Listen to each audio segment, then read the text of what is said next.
how does your taste run? Oh, to just about your shade of hair. About so high, and waist about like this. Then I've got a chance.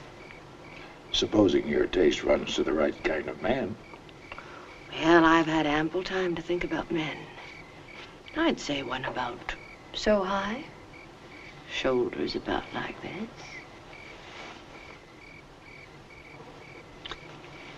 But you didn't let me finish, Mr. Kehoe. I'd also like a man I could trust.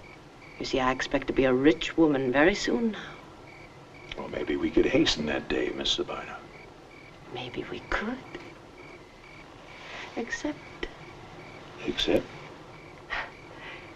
I wouldn't trust you with a snowball in a blizzard. I'm afraid the only gold you're going to leave here with is what you brought in your pocket.